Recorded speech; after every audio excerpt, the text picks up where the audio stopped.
Good morning, or depending when you're watching this, good afternoon, good evening, or good night. My name's Ross, and as always told, I had a voice radio, so today I'm going to be showing you what might be the very best Pokemon deck at the moment. It is Decidueye Vileplume. Now, I say the best because it just won the Sheffield Regional Championships over here in the UK. It's a brand new deck that came around with the release of the Sun and Moon expansion, and it might be amazing. So starting off with the basics, we've got Decidueye-GX. And Decidueye-GX is one of the best new cards from the Sun and Moon expansion. 240 HP is absolutely massive. It means things like Solgaleo-GX won't get a one-hit KO without playing something like Professor Kukui. It means even something like a Mega Rayquaza, although it can get a one-hit KO, will need a Skyfield and every single bench space filled up before it gets the KO. The attack Razor Leaf for a double colourless and a grass is one you'll use sometimes. You are hitting for weakness against things like Lycanroc and all of that, but really here, we like the ability Feather Arrow. This is why this card is good. Once during your turn, you may place 2 damage counters on one of your opponent's Pokemon. But this ability stacks, so if you've got 3 or 4 Decidueye in play, then you can do this ability 3 or 4 times per turn. And if you're dropping 60-80 damage before you've even attacked, that's pretty good. And we've got the GX attack here, Hollow Hunt. Now do remember that GX attacks are one of any description per game, so even though I'm going to suggest you play Tauros GX here, if you use Hollow Hunt, you can't use Mad Bull. And this just allows you to grab 3 cards from your discard pile and put them into your hand. Yeah, your opponent can play a card like N, but firstly, we're item locking, so they can't use Versus Seeker to reuse it, and secondly, those cards are still in your deck, you can draw into them. It didn't immediately sound like a very powerful GX attack to me, but you know what? I really like this on reflection because it means that when you're trying to get these stage 2 Pokemon out, using cards like Double Colourless, having the perfect supporter for the following turn, you can really set yourself up nicely, and your opponent will find it so much harder to disrupt your hand under item lock, no cards like Versus Seeker, so this really will bail you out. And the partner for Decidueye here is Vileplume. Vileplume's very simple. We play him for one reason, and that is the ability Irritating Pollen. It stops both players from playing item cards. The advantage you have here is that once you're set up, you don't need any of these item card malarkey. You can just go ahead and do your thing. So your opponent still really wants to play cards like Trainer's Mail and Ultra Ball and Versus Seeker, but you either don't play those item cards or you've already got the maximum use out of them. So Vileplume here can be really, really handy. It just slows your opponent down, stops them doing anything. And if they ever get the KO on Vileplume, then you get your item cards back that you can use to try and set up more Decidueye. It really does turn into a win-win situation. And the card that makes this all possible, Forest of Giant Plants. It just allows you to evolve your grass Pokemon whenever you feel like it. This is wonderful. It means that you could, in theory, get 4 Decidueye and a Vileplume out on the very first turn of the game. And here's the real kicker here. You cannot attack going first, but you can use abilities going first. So let's say your opponent starts with a 60 HP Jirachi, a widely played card in many decks. If you go first and you can get 3 Decidueye onto the field, then you can use Feather Arrow 3 times and donking is back. Now the proper definition of donking is where you knock out your opponent's only Pokemon on your first turn of the game. The worst examples of donking are where your opponent never even gets a turn. Decidueye means this is possible, and it's all thanks to Forest of Giant Plants. Now you are going to need something to attack with in this deck, because Decidueye, and you can use Decidueye's attack, but it's really nothing particularly special. So I've got some options for you. How about Lugia EX? Now first of all, we've got Aero Ball, 20 damage for a double colourless energy for every energy attached to both active Pokemon. They've got 2 energy, you've got a double colourless, you do 80 damage. Now there is even a possibility here that you can just pile a whole bunch of energy on here and one hit anything, but you're rarely going to need to, because if you can just hit for 80 to 100 damage a turn with Aero Ball, or even 60 to be honest, while you're using 2 to 4 Feather Arrows a turn, you will be winning very quickly. And let's not forget that Vileplume item locking your opponent will slow the game down. It will reduce the amount of damage your opponent is doing, which increases the amount of turns you have to do what you need to do, and every turn you get extra is a turn of Feather Arrows.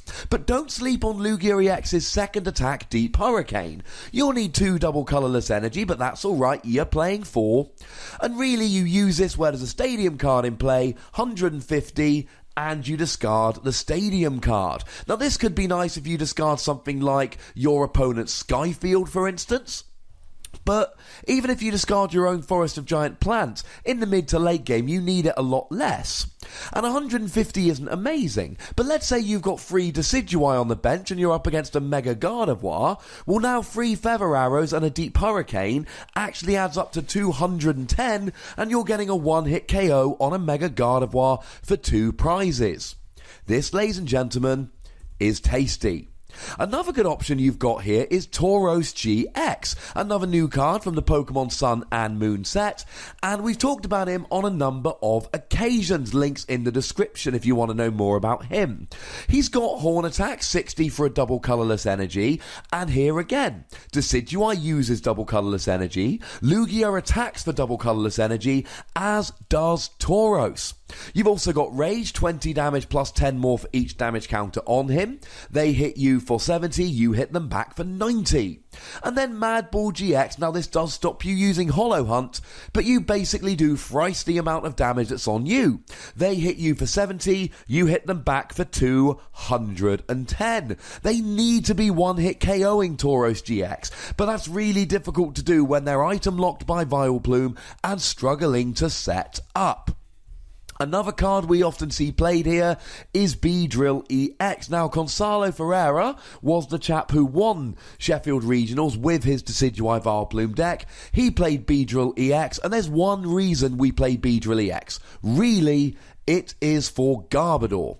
The problem is that Garbodor comes out with a tool attached, and then he turns off all your abilities. That means no Vileplume, it means no Feather Arrow. That means you probably aren't going to win the game. Now, if you get a Vileplume out before they get a tool on their Trubbish, they cannot play any tools, that's fine. But if they go first, put a Trubbish and a Floatstone down, then they're going to get a Garbodor at some point.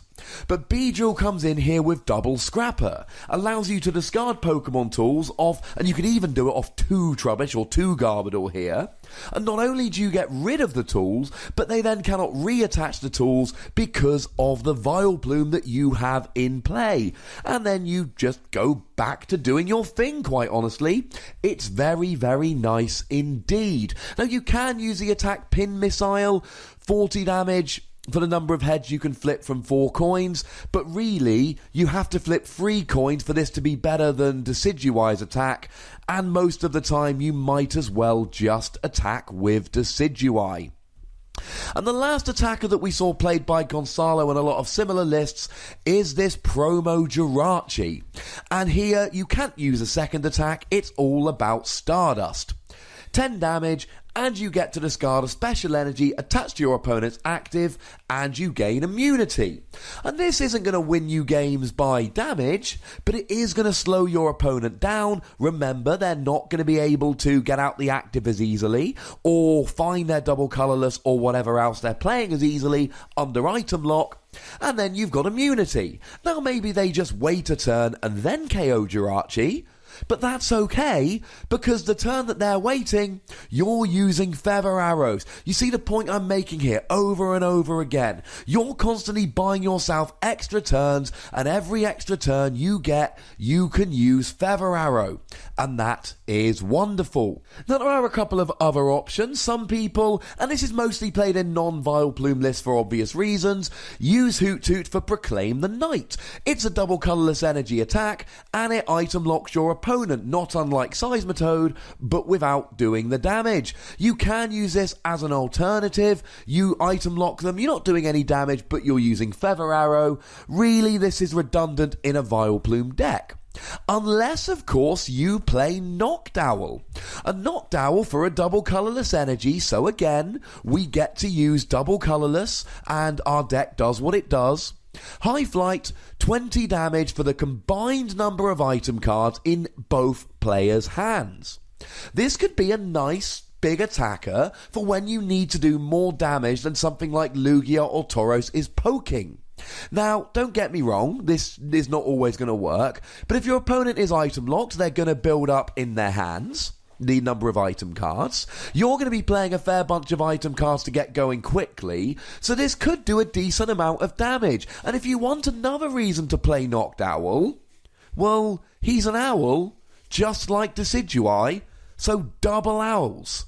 Who doesn't want to play double owls? I know I do, but it is a stage 1 in amongst your stage 2 attacker and your stage 2 support Pokemon. I fear it might be a tad clunky. Lugia and Tauros are probably better. But another card that we will be seeing played in the future is Tapu Lele-GX. And Tapu Lele is wonderful, and to be honest, I would be surprised if it didn't replace or at least go along with the Lugia in this deck. Tapu Lele has the same attack as Lugia. It doesn't hit for weakness, so the psychic typing is irrelevant. But Tapu Lele has no weakness, so lightning Pokemon, like for instance Zebstrika, that will take out your Lugia, will not take out Tapu Lele. But you've also got the ability here, Wonder Touch. It's like Jirachi EX. You play it down, you grab a supporter. This is awesome for getting this deck going. And when you're playing 2 stage 2 lines, even where you've got Forest of Giant Plants, you will need to get going. I do like the GX attack here. It basically just completely heals 2 of your bench Pokemon, but I'm not convinced you're going to be playing Psychic Energy, so you're unlikely to be taking advantage of it. Now, the key here is getting set up. So there are some other key cards we need. Now, some fairly standard cards I don't need to go into great detail about. Trainer's Mail, Ultra Ball, Level Ball, Professor Sycamore. Yes, they're aggressive cards. Yes, they're largely item cards, but you know what? You need to get going here. And remember, as soon as you've got your Vileplume and Decidueye set up, you don't even need necessarily to attack every turn. So really here, getting set up is crucial. You want to be playing a fast version of the deck. You could even play Acrobike here, but the fact that you have to discard a card could mean some awkward discards. It could put you back a little bit. You could also play a Revitalizer. Yes, you've got Hollow Hunt to recover cards, but you're really relying on Grass Pokemon and Forest of Giant Plants, and this can help really early in the game. So let's say, for instance, you have to Sycamore away a Dartrix and a Decidueye. Well, you might then draw into your Revitalizer, get them back from the discard pile, and evolve them straight away if you've got a Forest of Giant Plants. Now, Gonzalo only played 1 of these, but you know what? This is still a very good card, and I would not be mad at you if you played many of these. You can also play Lily. I keep saying how important it is to get going early on in the game. Lily gets you up to 8 cards in your hand when played on the first turn of the game. It makes it a really good choice for a deck like this, although I fear it might be a one-off. And the last card that's important is Floatstone. And we've always said that in these Vileplume decks, Floatstone is important because Vileplume has a really annoying retreat cost, and your opponent can just play a Lysander and strand you in the active. You still don't want to be stranded in the active, but this is less of an issue than it was in the past. Because again, okay, they strand you in the active and 4-hit KO your Vileplume or 3-hit KO your Vileplume. Well, you know what? That means that you've got 3 or 4 turns of using as many Feather Arrows as you have while your opponent's knocking out a single prize Vileplume, and then you get all your items back, so you might well be able to get another Vileplume out anyway. This deck can be no fun to play against because it can pull tricks like that. Now, I'm not going to spend a huge amount of time on matchups, but I think they need a bit of a mention. We saw in the final of Sheffield that Gyarados is basically an auto-win because those 30 HP Magikarp cannot stand up to Feather Arrow. And then there's all kinds of decks like Mega Rayquaza and Speed Darkrai, and quite frankly, once you turn off item cards, they really struggle to get set up. Darkrai will have no Max Elixir, no Fighting Fury Belt. Rayquaza needs to have Skyfield, 8-bench Pokemon, Mega Turbo, Double Colorless Energy, Spirit Links, etc. And it just throttles all of these decks. There are some bad matchups though. Volcanion, it hits for weakness, and it looks really good on paper, but let's have a look at Volcanion EX, who needs to be your main attacker here to get one-hit KOs on Decidueye. Well, they can't attack 2 turns in a row, and it's not like they can play Switch or Escape Rope, because they're item locked. And it's not like they can play Versus Seeker for a Pokemon Ranger, because they're item locked. And it's not like they can just keep retreating and discarding the energy, because they can't play Max Elixir, because they're item locked. And of course, you can just play the Lysander game, Lysandering some Pokemon on the bench that have no energy, and just using Feather Arrow. This is still an unfavourable matchup. You should still lose this more often than you win, but with clever play and an early Vileplume, you can really slow them down and give yourself a chance. The one deck that you will really struggle against is Sceptile EX, or I suppose to be more important, Mega Sceptile EX. Now, the bad news for Sceptile players, there's a reason this isn't seeing any play. The good news is they can use your Forest of Giant Plants to evolve up quickly, and they've got the Fater Stop ability, which says prevent all effects of your opponent's abilities done to this Pokemon. I.e. Feather Arrow cannot touch Mega Sceptile. Now, Mega Sceptile's also very weak to Volcanion. There is a reason Mega Sceptile's not seeing a huge amount of play. It did see some play. It's not been a great deck for a while. But if you want to play around with a deck that should have a really, really good Decidueye Vileplume matchup, this could be the one. And just at the end here, a quick shout out to my boy Incineroar. Everybody knows my love for Incineroar at this stage, at least regular viewers of the channel. And a lot of people have been asking me, hey Ross, does this mean Incineroar's good? I actually tested against Decidueye quite a bit this weekend. And although you have a really good matchup against Decidueye in general, Decidueye Vileplume locks out your item cards like rare candy. And that really sucks.